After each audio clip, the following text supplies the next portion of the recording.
Nếu nhìn vào bản đồ, ai cũng thấy Phú Quốc nằm sát Campuchia hơn là đất liền Việt Nam. Điều này dễ khiến nhiều người, đặc biệt là những ai chỉ nhìn vào địa lý đơn thuần, thích đặt thước lên sẽ đặt câu hỏi: gần thì có phải là của Campuchia hay không? Nhưng trong luật pháp quốc tế, gần không quyết định chủ quyền. Điều quyết định đó là ai khai phá trước, ai quản lý liên tục, ai thực thi quyền lực nhà nước trong thời gian dài và ai được thừa nhận trong các văn kiện pháp lý chính thức. Trước khi nói về Phú Quốc thì phải thấy rằng trong lịch sử có những trường hợp thậm chí còn gần hơn nhưng còn đặc biệt hơn nhiều. Ví dụ như là Gibraltar chẳng hạn. Gibraltar thì gần Tây Ban Nha nhưng mà thuộc Anh. Gibraltar chỉ cách bờ biển Tây Ban Nha chưa tới 1 cây số, nhìn sang là thấy. Thế nhưng vùng đất nhỏ này lại thuộc Vương quốc Anh từ đầu thế kỷ thứ 18 và được Anh quản lý liên tục trong suốt hơn 300 năm. Tây Ban Nha nhiều lần phản đối nhưng không có cơ sở pháp lý để thay đổi hiện trạng. Hay như quần đảo Falkland, nằm sát Nam Mỹ nhưng cũng là lãnh thổ của Anh. Falkland nằm cách bờ biển Argentina khoảng gần 500 cây số, trong khi cách Anh hơn 12.000 cây số. Argentina tuyên bố chủ quyền vì gần, nhưng Anh dựa vào quyền sở hữu, quản lý thực tế và dân cư để tự quyết định. Kết quả là dù từng xảy ra chiến tranh vào năm 1982, chủ quyền của Anh vẫn được duy trì. Và người Tây Ban Nha có lẽ họ cũng không phải tiếc quá nhiều vì vấn đề Gibraltar. Ở châu Phi có những vùng như là Ceuta và Melilla. Đây là những vùng của Tây Ban Nha nằm ở châu Phi. Hai thành phố này nằm trên bờ biển Maroc, cách châu Âu hàng chục cây số, nhưng là lãnh thổ Tây Ban Nha từ nhiều thế kỷ trước. Maroc phản đối vì yếu tố địa lý, song Tây Ban Nha giữ chủ quyền nhờ lịch sử sở hữu và quản lý liên tục. Quay trở lại với câu chuyện của đảo Phú Quốc. Nếu chỉ nhìn bằng bản đồ, cảm giác đầu tiên của hầu hết mọi người là tại sao Phú Quốc lại gần Campuchia đến như vậy? Thực tế thì Phú Quốc nằm trong vịnh Thái Lan, lệch hẳn về phía tây nam của lãnh thổ Việt Nam và gần bờ biển Campuchia hơn là đất liền Việt Nam. Nhưng gần ở đây, cụ thể là gần đến mức nào? Từ bờ biển của tỉnh Kampot thuộc Campuchia, điểm gần nhất tới Phú Quốc chỉ khoảng 14 hải lý, tức khoảng 26 km đường chim bay.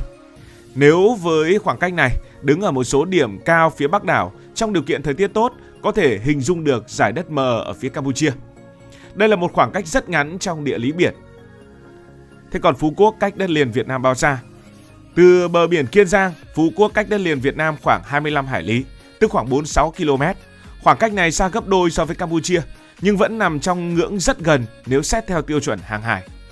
Tàu cao tốc hiện nay chỉ mất hơn 1 giờ cho đến chưa đầy 2 giờ để đi từ Rạch Giá hoặc Hà Tiên ra Phú Quốc.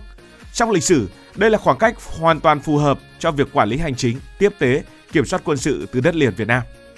Một điểm hay bị hiểu lầm đó là Phú Quốc nằm giữa Thái Lan và Campuchia thì thật ra nó không đúng. Từ Phú Quốc sang bờ biển Thái Lan, khoảng cách tối thiểu cũng khoảng trên dưới 200 cây số, tức gấp khoảng 8 lần khoảng cách tới Campuchia và gấp hơn 4 lần khoảng cách tới Việt Nam. Cụ thể hơn, Phú Quốc nằm ở đâu trong vịnh Thái Lan? Trong vịnh Thái Lan có khoảng 200 hòn đảo lớn nhỏ, nhưng phần lớn là đảo nhỏ không có người ở. Phú Quốc là đảo lớn nhất của toàn bộ vịnh Thái Lan, xét cả về diện tích lẫn dân số.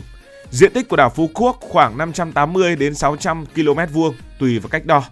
Con số này nghe thì trừu tượng, nhưng so sánh thì dễ hình dung.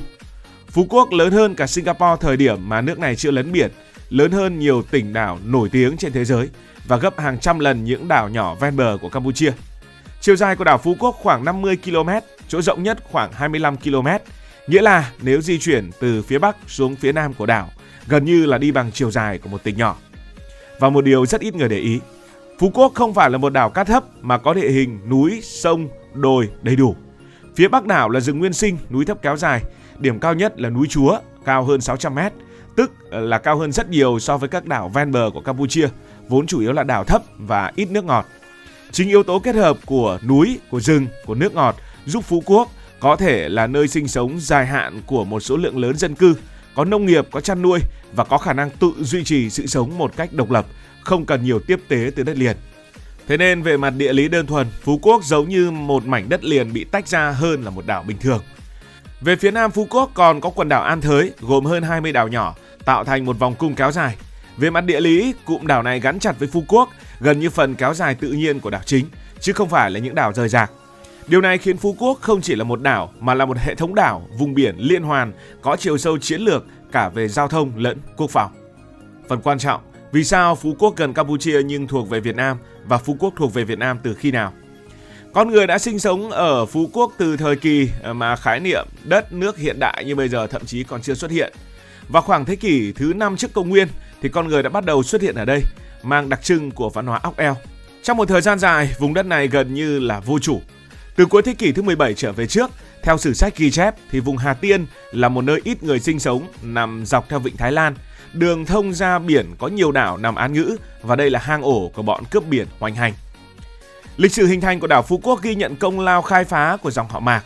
Năm 1671, một người Hoa quê ở Lôi Châu có tên là Mạc Cửu, cụ thể là Mạc Kính Cửu, đã dẫn gia đình cùng binh lính sĩ phu khoảng 400 người đến vùng biển phương Nam. Đoàn người sau đó lênh đênh trên biển thì đã định cư ở một vùng đất hoang trong vịnh Thái Lan.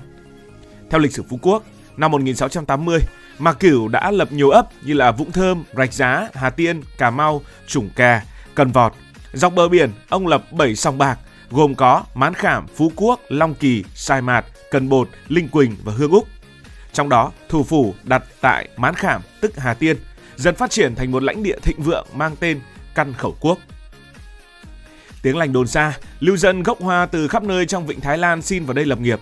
Dần dần vùng đất này trở thành một lãnh địa phồn vinh với tên gọi là Căn Khẩu Quốc. Đảo Cốc Cha cũng đổi tên thành đảo Phú Quốc, có nghĩa là vùng đất giàu có. Mạc Cửu sau này đã tự xin mình đặt dưới quyền bảo hộ của các chúa Nguyễn vào năm 1708. Vào thời điểm này, lãnh thổ Hà Tiên bao gồm các vùng Long Cai, Cần Vọt, Vũng Thơm, Rạch Giá, Cà Mau và tất nhiên là cả đảo Phú Quốc. Sau khi Mạc Cửu mất thì chúa Nguyễn đã cử Mạc Thiên Tứ là con của Mạc Cửu giữ chức quan cai trị. Mạc Thiên Tứ đã đánh bại được Hoắc Nhiêu, kẻ cầm đầu giặc cướp, và chiếm lại tất cả những đảo đã bị mất từ trước đó.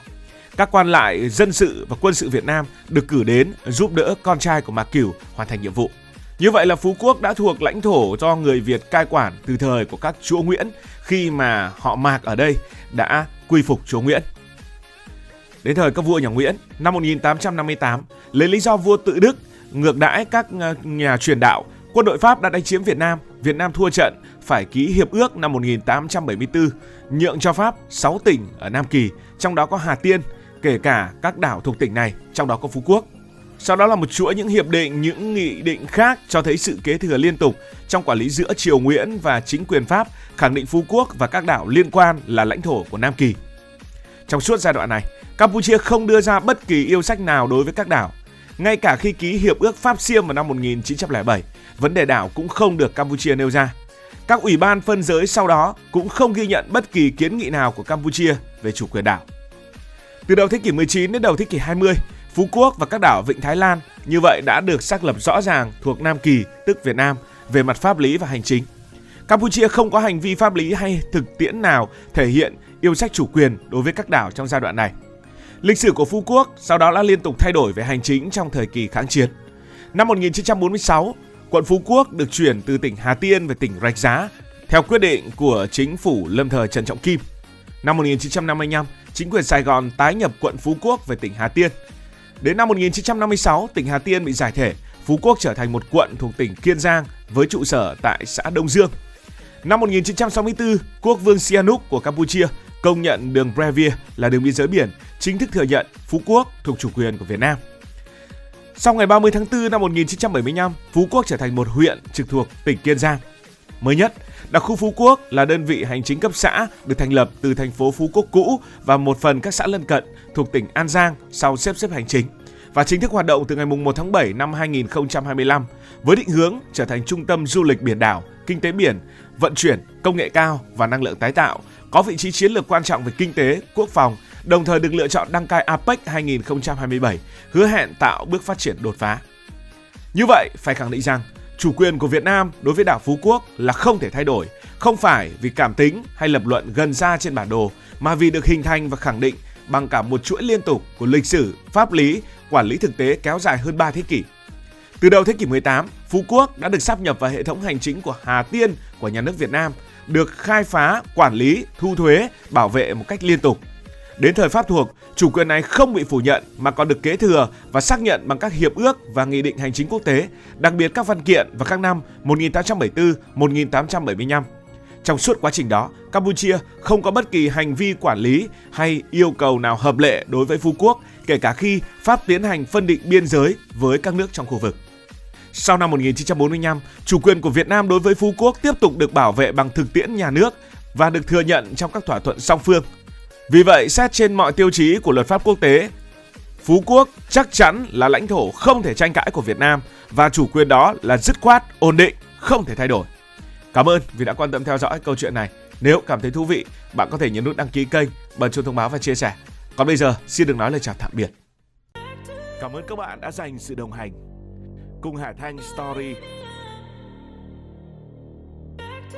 Đi qua những vùng đất, khám phá những điều mới.